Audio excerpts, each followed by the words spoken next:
somewhere above the clouds, beyond the reach of roads, past the point where most people stop and turn back, people wake up every morning, make breakfast, send their kids to school, and go about their day. Not at sea level, not in a valley, not even at the altitude where your lungs start to burn and your head begins to pound. No, they wake up at over 4,000 meters above sea level, some even higher. And they have been doing this for centuries. This is Nepal, and this is the story of the highest villages on Earth that human beings actually call home. We talk a lot about the Himalayas as a destination, a bucket list, a conquest, Everest Base Camp, the Annapurna Circuit, the kind of place you train for, fly to, trek through, photograph, and then fly home from, a place you visit. But long before the trekkers arrived with their Gore-Tex jackets and their altitude sickness pills, long before the tea houses and the trail maps and the Instagram reels, people were already here. They were farming barley on terraced hillsides that cling to the side of mountains. They were herding yaks across passes that most of us would struggle to breathe on. They were building monasteries on cliffs, raising families in stone houses, and finding ways to survive in one of the harshest environments on the entire planet. And here's the thing that gets me every single time I think about it. They didn't get stuck here. They didn't end up here by accident. They chose this. Generation after generation, they looked at these mountains, these brutal, beautiful, unforgiving mountains, and they said, "This is where we belong."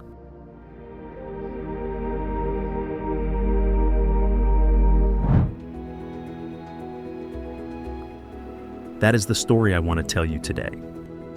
Nepal is home to some of the most extreme permanent settlements on Earth.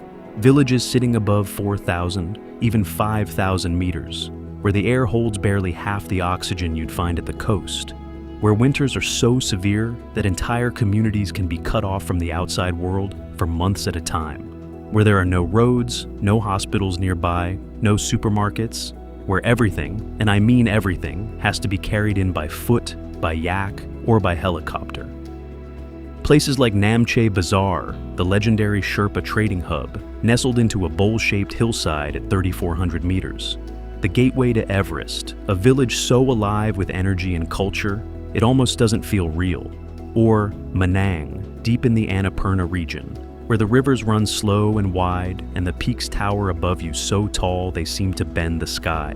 Or the tiny, almost forgotten settlement of Dharamshala in the Mani Rimdu region, where only 8 households remain, 32 people, holding on to a way of life that the modern world has almost entirely passed by.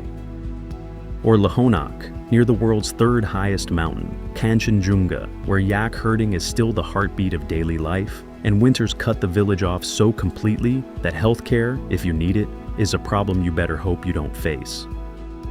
These are not ruins. These are not ghost towns.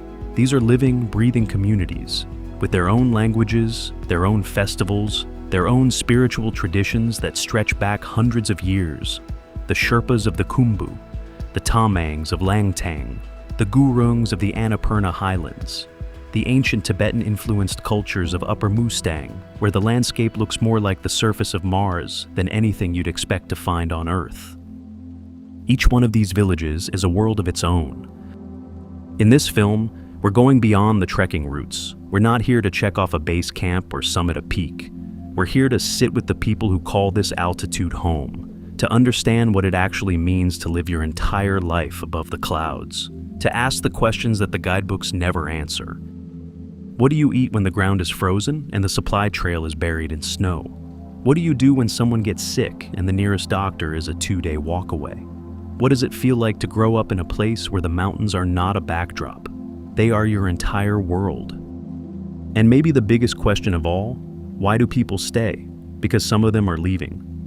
Climate change is shifting the season these communities have depended on for generations.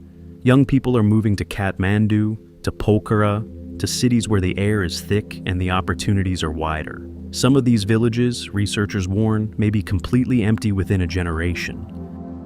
So, this is also in some ways a film about time, about documenting something before it disappears, about honoring people whose stories the world rarely stops long enough to hear. So, Take a breath, while you still have plenty of air to do it, and come with me. Up above the tree line, up past the prayer flag snapping in the thin, cold wind, up where the sky is a shade of blue you won't find anywhere else on Earth. This is Nepal, and the people up here have something to show us. Let's go find them. To understand why people live at these impossible altitudes today, you have to go back, way back, long before Nepal existed as a country, long before any map drew a border across these mountains. There were people already here, and the story of how they got here is one of the most remarkable human migration stories on Earth. The mountains we now call the Himalayas were not always a destination. For thousands of years, they were a barrier, a wall of ice and rock between the Indian subcontinent and the vast Tibetan plateau to the north. Most of the ancient world looked at these peaks and decided to go around them, but a handful of peoples looked up and decided to go through them, and then, remarkably, to stay. The ancestors of the Gurung people, one of Nepal's most storied highland communities, were originally nomadic herders from the Tibetan plateau, believed to have migrated southward through the high passes of Mustang and Manang, somewhere between 1,500 and 2,000 years ago. They trace their roots even further back, to the Qiang people of what is now western China. Their name, Tamu, means horsemen, people of the mountains. They didn't stumble into the highlands, they were built for them. Then there are the Sherpas, perhaps the most famous mountain people on Earth, though for reasons that often overshadow their true story. Originating in the calm region of eastern Tibet, the Sherpas migrated down through the Himalayas to what is now northeastern Nepal in a series of waves spanning the 15th to 17th centuries, driven by a combination of political instability, religious conflict, and the search for better grazing land. The very name Sherpa tells you everything. Sher means east, and Pa means people. They are literally the people from the east. According to Sherpa oral history, 4 founding clans made the crossing from Tibet's Kham province: the Minyakpa, the Lama Sherwa, the Thimi, and the Chawa. Over time, these clans grew into more than 20 distinct groups, eventually settling in the Solukhumbu region of eastern Nepal, the same valleys that now sit in the shadow of Mount Everest. What they found when they arrived was not comfort. It was thin air, frozen ground for half the year, and terrain so steep that farming required carving shelves into the sides of mountains just to have somewhere flat enough to plant a seed. And yet, they built villages. They planted barley and buckwheat. They herded yaks. They constructed monasteries on cliff tops and filled the valleys with the sound of prayer drums and wind chimes. Over generations, they adapted to their new homeland, forming villages and establishing communities where they developed a lifestyle and an identity entirely centered around the mountains. This is the part that gets me every time I think about the history of these places. These were not people who were trapped here. They were not refugees with nowhere else to go. They were people who, generation after generation, looked at one of the most extreme environments on Earth and chose to make it theirs. They built cultures here. They built languages, festivals, spiritual traditions, trade networks, entire civilizations, at altitudes where most people can barely catch their breath. And that choice, that act of radical commitment to a place, is still visible today in every stone house, every monastery, every terraced hillside you'll see as we travel deeper into these valleys. The mountains didn't just shape the landscape, they shaped the people. Okay, so we know who these people are and how they got here. But here's the question that I couldn't stop thinking about before I came. What does an ordinary day actually look like when your home sits above 4,000 meters?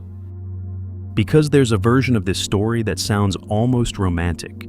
Ancient culture, prayer flags in the wind, yaks grazing against a backdrop of snow-capped peaks. And that version is real. It exists. I've seen it with my own eyes. But the full picture is something far more honest and far more impressive than any postcard can capture. Life in these villages has always been tough. People are located far from modern cities, so they have to depend entirely on what they can grow or raise. With no road access, everything has to be carried in by porter, by yak, or by helicopter. The extreme weather, low oxygen density, and isolation make daily life a constant challenge. Days start before sunrise. Firewood has to be gathered. Animals have to be fed and moved. Fields have to be tended on terrace slopes that cling to the side of a mountain at an angle that would make most farmers dizzy. Houses are traditionally built with stone and wood, often featuring flat roofs used for storing hay and yak fodder. Inside, the rooms are simple but functional, with Buddhist shrines and prayer wheels found in nearly every home. Food is built around what the altitude allows. The Himalayan people raise barley, potatoes, and buckwheat, and herd yaks that provide milk and butter. Tsampa, roasted barley flour, is a staple food, and tea mixed with yak butter is the drink that fuels long days in the cold. It's an acquired taste, that butter tea. Rich, salty, fatty, nothing like what you'd expect from something called tea. But up here, at this altitude, your body needs the calories. Every meal is engineered for survival, not comfort. The yak sits at the center of all of it. For the people who live within this culture, the yak is not simply livestock. It is a sacred gift from the gods. This spiritual connection is woven into every aspect of daily life. In Tibetan Buddhist traditions, the yak is depicted in murals and folklore as a symbol of strength and protection. During festivals, yaks are decorated with colorful tassels and bells, paraded through villages as a tribute to the mountain deities. The yak provides milk, butter, meat, wool for clothing, and dung for fuel. In a place with no roads and no supply chain, it is, in every practical sense, the engine of life. A yak herder is a veterinarian, a weather forecaster, and a master navigator all in one. They can predict storms by watching the behavior of their lead yak, and know exactly which wild plants can heal an injured animal. This is knowledge that took centuries to accumulate, passed from grandparent to grandchild, learned not in a classroom, but on freezing hillsides at 4 in the morning. And then there's the winter. Because as remarkable as the warm season is up here, the wild flowers, the trading caravans, the long golden evenings, the winter is something else entirely.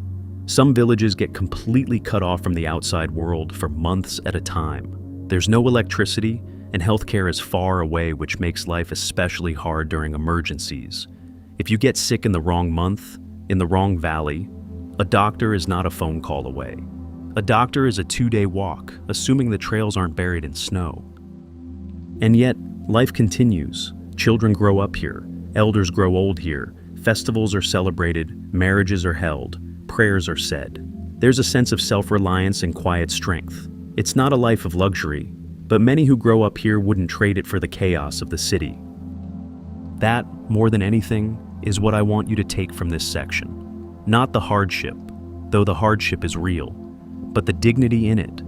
The extraordinary quiet dignity of people who have built a full and meaningful life in a place the rest of the world barely knows exists. Let's talk about the villages themselves, because not all of Nepal's high-altitude settlements are the same. Some have become well known to the outside world, busy, buzzing, full of trekkers and tea houses. Others are so remote that even experienced Himalayan travelers have never set foot in them. And understanding the difference between those two worlds is at the heart of what this film is really about. Let's start with the one most people have heard of, even if they can't quite picture it. Namche Bazaar sits at 3,440 meters in the Solukhumbu district, nestled into a natural bowl carved into the mountains of northeastern Nepal, a crescent-shaped mountain town that has evolved into the beating heart of the Everest region. And when you arrive here for the first time, it genuinely surprises you. You expect a quiet mountain settlement. What you find instead is something closer to a mountain metropolis. There are German bakeries, cafes, restaurants, lodges, gear shops, and internet cafes. There is even an Irish pub, said to be the highest and most remote Irish pub in the world. On Saturday mornings, a weekly market fills the center of the town. But here's what the photos don't show you. Beneath all of that, beneath the Gore-Tex and the espresso machines and the trekkers comparing altitude sickness remedies over breakfast, there is a living, breathing Sherpa community that has called this bowl-shaped hillside home for centuries. Tibetan traders used to bring salt, yak butter, and wool to Namche to trade for farm goods from the lower regions of Nepal. The steep terraced town was always busy with trade caravans, giving Namche a special place in the area's history long before the first expedition ever passed through. The Sherpa Culture Museum here is one of the most remarkable places I've visited on this entire journey. Built in traditional Sherpa architecture, it looks from the outside exactly like the home you'd expect an actual Sherpa family to live in. The ground floor is an animal stable, complete with yak dung, piles of hay, and wood storage. Above it, a family room filled with old artifacts, and a separate prayer room that gives you a quiet, genuine window into Buddhist domestic life. It is, in a word, extraordinary, and most trekkers walk straight past it. Then there's Manang, 3 days deeper into the Annapurna Circuit, sitting above 3,500 meters where the rivers run wide and the Gangapurna Glacier hangs directly above the village like a frozen waterfall suspended in time. Its Tibetan-influenced culture, yak caravans, and turquoise lakes make it an unforgettable stop. A place where the lush tropical forests of the lower circuit give way entirely to high alpine terrain, and a landscape that suddenly, dramatically, feels like the top of the world. And then there is Kumjung, one of the most quietly significant villages in the entire Everest region, and one that most trekkers skip entirely because it sits just slightly off the main trail. Above the main village stands an old 500-year-old Buddhist monastery, and inside it, kept secure in a glass box, is what the Sherpa people claim to be the scalp of a yeti, brown and ginger-colored, and still unexplained. Whether you believe it or not, sitting in that monastery, in that silence, with those ancient walls around you and that improbable relic in front of you, it does something to you. It reminds you that you are very far from anywhere you have ever been before. Each of these villages is iconic in its own way. Each one is a doorway, but they are only the beginning. Now, here is where this story gets really interesting. Because for every Namche Bazaar, photographed, documented, reviewed on travel apps, reachable by a well-marked trail, there are a dozen villages in Nepal's highlands that the outside world has barely looked at. Places so remote, so far from any road, so wrapped in altitude and terrain and sheer geographical inaccessibility that they have been left almost entirely alone. And in that aloneness, something remarkable has been preserved. The first place I want to take you is Upper Mustang, and specifically its ancient walled capital, Lo Manthang.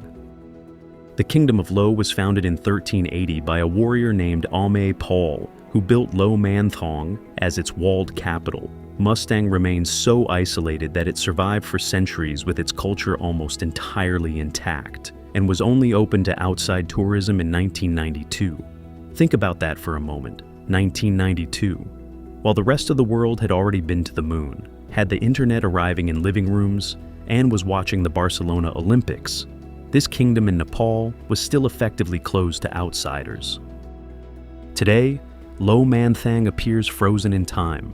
Its narrow alleyways wind between whitewashed mud brick houses adorned with colorful prayer flags.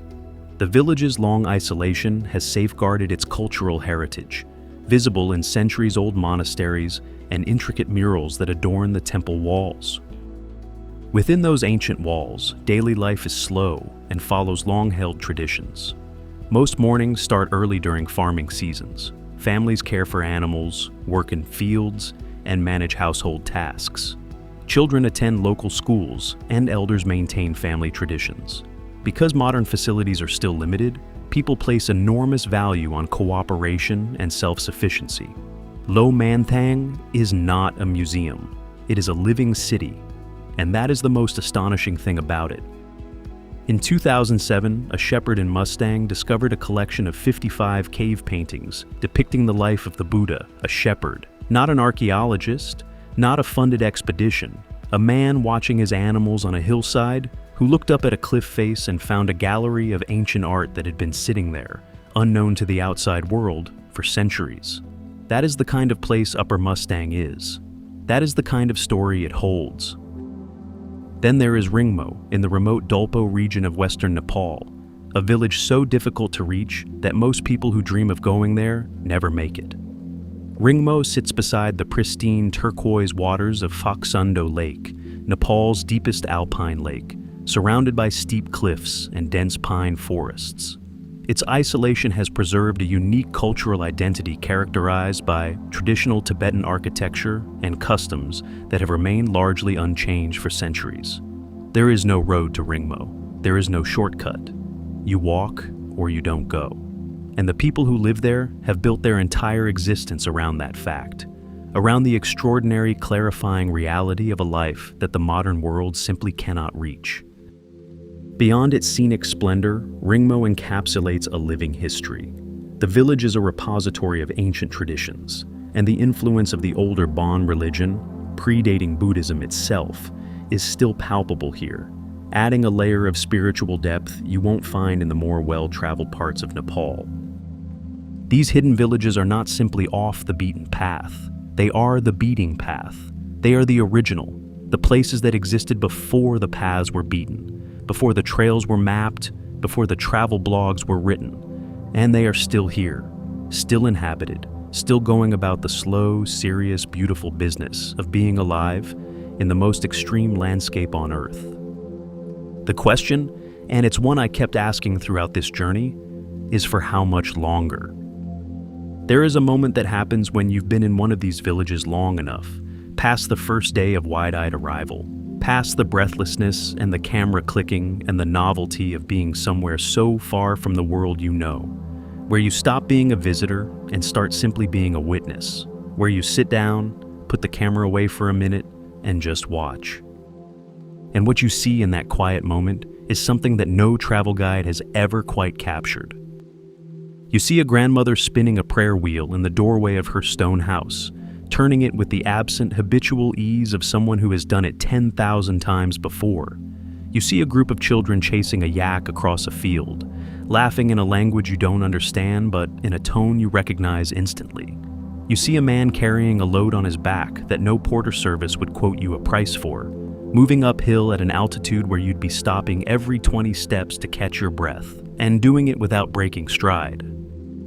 This is what culture actually looks like when it isn't performing for you. This is the real thing. Visitors are often welcomed into Sherpa homes with butter tea, a distinctive salty drink made from tea, yak butter, salt, and water. Traditional meals include sampa, momo dumplings, and hearty soups that reflect a high-altitude diet built around calories and nutrients. Sherpa hospitality is heartfelt, emphasizing respect for guests and an openness that enriches every encounter. There is a phrase in Nepal, Atithi Devo Bhava, the guest is God. You feel it everywhere up here, not as a performance, not as a tourism strategy, but as something bone-deep and genuine. The Tamang communities of Langtang carry their own entirely distinct cultural fingerprint. Their villages are characterized by distinctive stone and timber houses with intricately carved windows and wooden balconies, built to withstand cold winters and heavy snowfall, often surrounded by prayer wheels and mani stones inscribed with Buddhist mantras. And their music, God, their music. The Sonam Lohsar New Year Festival is a major celebration marked by vibrant dances, singing, and feasts. Traditional instruments like the damfu, a frame drum, accompany folk songs that recount historical tales, heroic deeds, and moral lessons, serving as both entertainment and a living means of passing down cultural memory. Then there are the festivals, because if daily village life in the Himalayas is the heartbeat, the festivals are when that heart beats loudest. Lhosar, the New Year celebration for various ethnic groups, is observed differently by each community. The Tamang celebrate Sonam Lohsar, the Gurung have Tamu Lohsar, and the Sherpa celebrate Gyalpo Lohsar, each featuring feasts, dances, and family gatherings that can last for days. In Upper Mustang, there is the Tiji festival inside the walled city of Lo Manthang, 3 days of masked dances performed by monks inside the ancient walls, depicting the triumph of good over evil, drawing the entire community together in a celebration that has been unbroken for centuries. And in the Annapurna Highlands, the Yartung festival in Manang fills a mountain valley with the sound of horse racing and archery, a tradition so old no one alive can trace its origin. But of all the festivals across these high villages, one stands above the rest. One is the kind of event that, if you are lucky enough to witness it, will stay with you for the rest of your life. Every autumn, something extraordinary happens in the shadow of Mount Amadablam. At the Tengboche Monastery, the largest monastery in the Khumbu region, perched at 3,867 meters on a hillside surrounded by the greatest mountain panorama on Earth, the monks begin to prepare. They have been doing this every year since 1938, and the tradition they are continuing is far, far older than that. Mani Rimdu commemorates the victory of Buddhism over the ancient Tibetan Bon religion and celebrates Guru Rinpoche, also known as Padmasambhava, the great saint credited with bringing Buddhism to Tibet. The name itself tells the story.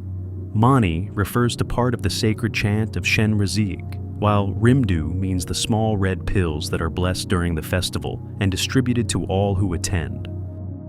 The preparation alone is worth the journey.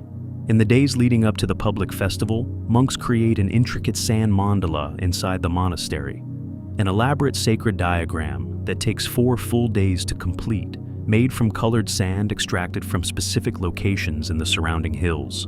4 days, grain by grain, color by color. A work of breathtaking precision and devotion that exists not to be preserved, but to be used. And then, when the festival ends, ritually dismantled. Then come the dances.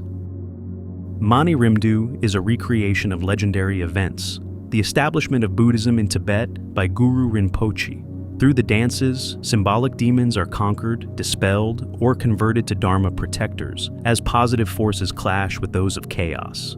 The dances convey Buddhist teachings on many levels, from the simplest to the most profound, for those who do not have the opportunity to study and meditate extensively. The monks who perform these dances wear elaborate brocade robes and magnificent carved masks, representing deities, demons, protectors, and spirits. During the dance, the monks are believed to embody divine beings. The dances are considered holy, not ordinary entertainment. You are not watching a performance. You are watching a prayer take physical form. And the setting. I need you to understand the setting. You are sitting in an open courtyard at nearly 4,000 meters above sea level. Behind the monastery, Amadablam rises like a cathedral spire into a sky so blue it seems painted. To the east, on a clear day, you can see the distant shoulder of Everest itself. Prayer flags snap in the mountain wind. Incense drifts through the crowd. And in the courtyard, the drums begin. The sequence of the 3 public days moves from a formal opening blessing to elaborately choreographed masked dances and concludes with a fire ritual that formally closes the public observances. Monks prepare for weeks in advance, rehearsing dances that have been performed in this region since 1938. And the full 19-day festival follows the Tibetan lunar calendar from the 1st to the 19th day of the 10th Tibetan month. But here is what the dates and descriptions can never prepare you for. The crowd. Because this is not a performance for tourists. The trekkers in their down jackets are there, yes, but they are vastly outnumbered by the Sherpa families who have walked for days from surrounding villages to be here. Grandmothers in traditional dress, children sitting on their father's shoulders, monks who have traveled from monasteries hours away on foot.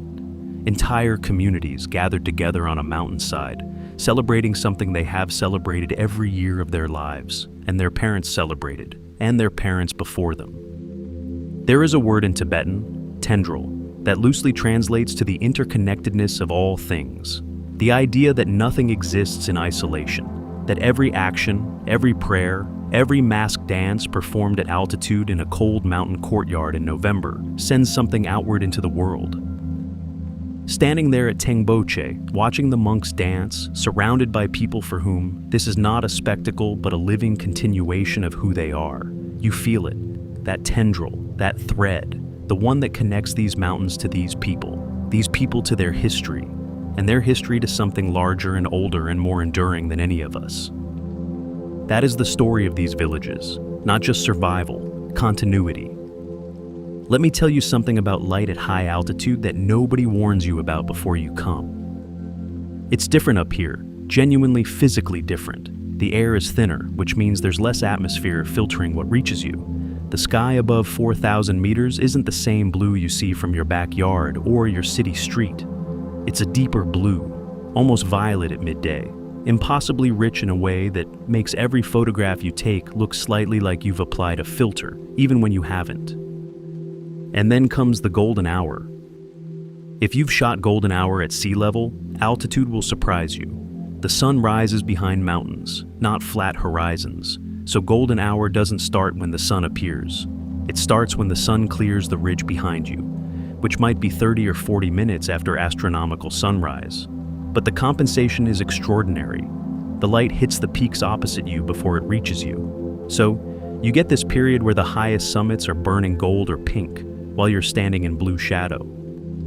At Kala Patter, the rocky viewpoint at 5,545 meters, from which Everest itself sits fully visible, this effect is at its most dramatic. As dawn breaks on Everest, the peak glows amber while you're still standing in darkness below.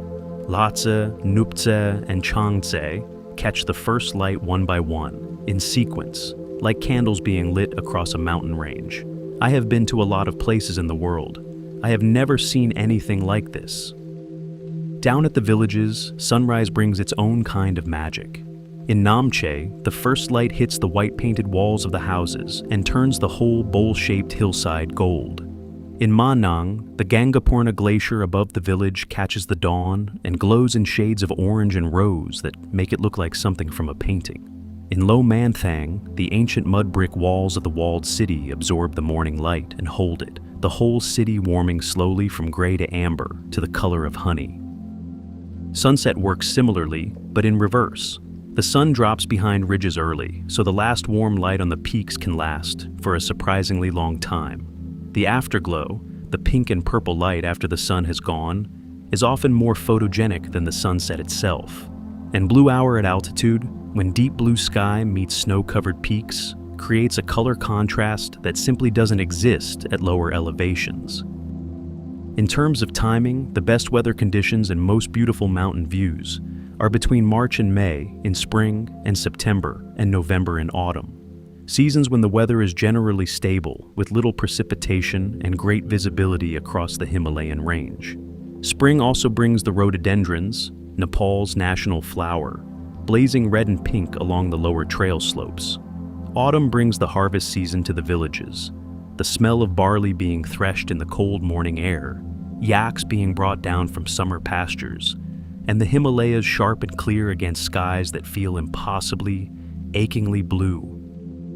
If you can only come once, come in October. The monsoon has just cleared, the air is washed clean, the peaks are dusted with fresh snow, and the villages are alive with the preparations for the festival season. You won't regret it.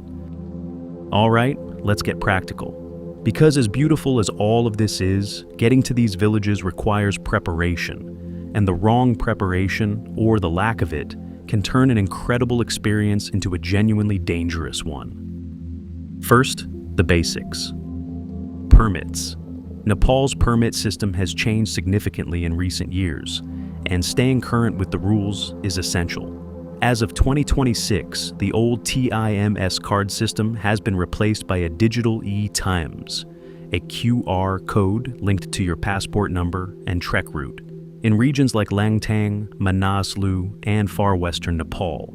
In the Everest region, the TIMS card has been entirely discontinued and replaced by the Khumbu Pasanglhamu Rural Municipality Local Entry Permit. For the Annapurna region, you need an ACAP permit. For restricted areas like Upper Mustang, Dolpo, and Manaslu, special permits are required and cannot be obtained independently. They must be processed through a registered and licensed trekking agency. Upper Mustang, specifically, requires a permit of $500 for the first 10 days. It sounds steep, but it is one of the direct mechanisms by which the Nepali government controls tourist numbers and protects one of the most culturally fragile regions on Earth. Guides. As of 2023, with full enforcement now in place, solo trekking on Nepal's major trails is no longer legal for foreign visitors. You must book through a registered agency. A licensed guide is your primary safety net. trained to recognize the early signs of altitude sickness and to coordinate emergency evacuations. Beyond the safety requirement, a good local guide transforms your experience. They are the difference between seeing a village and understanding it. Altitude sickness. This is the one that trips people up who don't take it seriously. The rule is simple. Go slow. Follow a slow ascent schedule. Stay well hydrated. Take mandatory rest days at altitude. Avoid alcohol while trekking, and ascend immediately if severe symptoms appear. Talk to your doctor before leaving about acetazolamide as a preventative medication. Altitude sickness does not discriminate by fitness level. Some of the fittest people in the world have been taken down by it above 4,000 meters. Respect the altitude, and the altitude will let you pass. Insurance. Your policy must cover emergency helicopter evacuation to high altitude and medical treatment for altitude-related conditions.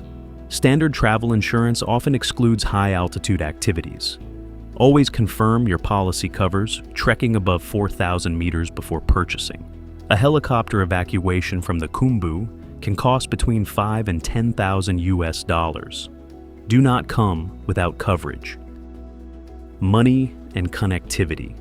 Above Namche Bazaar, ATMs disappear. Carry enough cash in Nepali rupees to cover tea houses, food, and any unexpected expenses for the entire duration of your time above the tree line. Mobile signal exists in some areas, but is unreliable. In places like Ringmo or Lo Manthang, you may go days without any digital connection at all. Prepare for that. Honestly, embrace it. Respect. And finally, this. These are not theme parks. These are homes.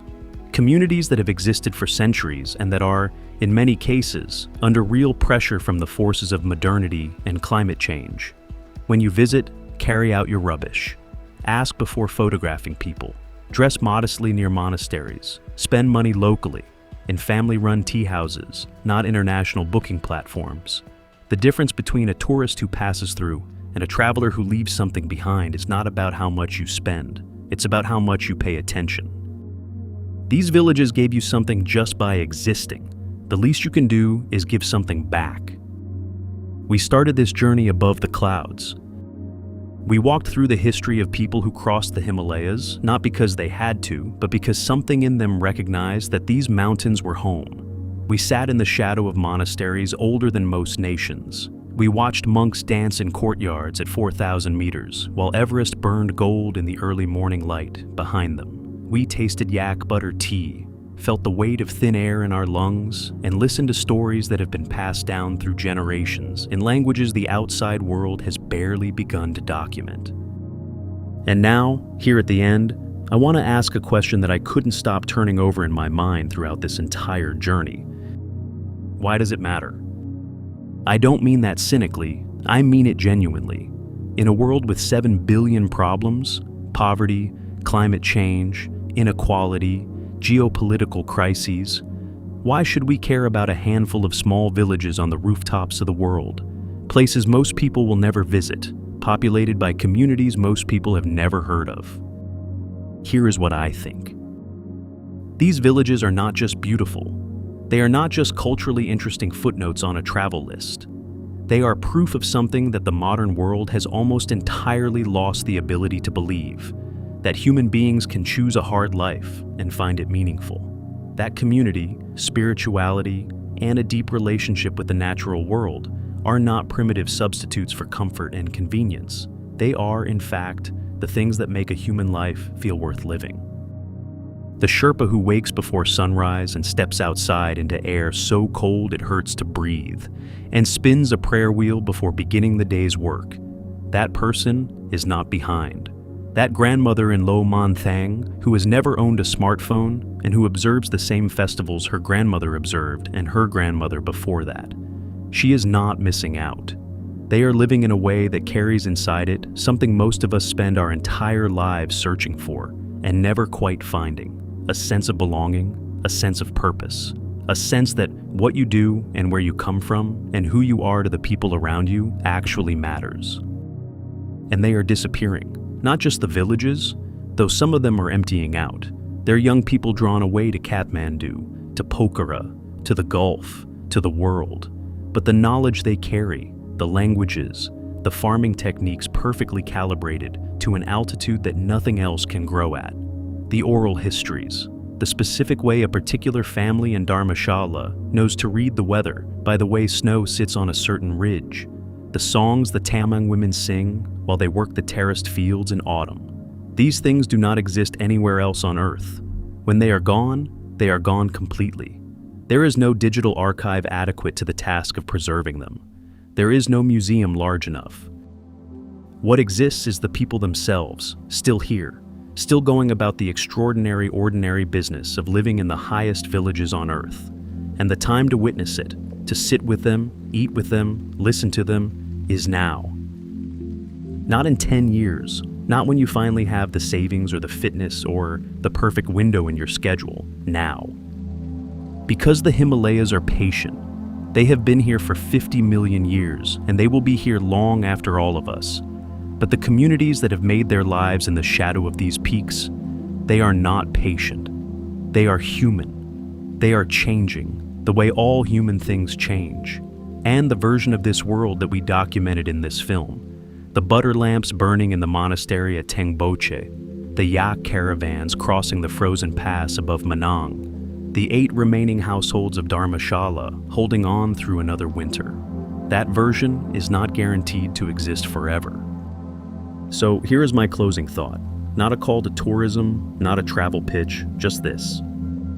The next time the world feels too fast, too loud, too small, too certain of its own importance, remember that there are people living above the clouds who have never needed the world's permission to matter, who have built lives of extraordinary depth and dignity in places the rest of us can barely breathe, who wake up every morning with Everest on the horizon and find in that not intimidation, but companionship. They are still up there, and the mountains are still watching over them. They are still up there, and the mountains are still watching over them.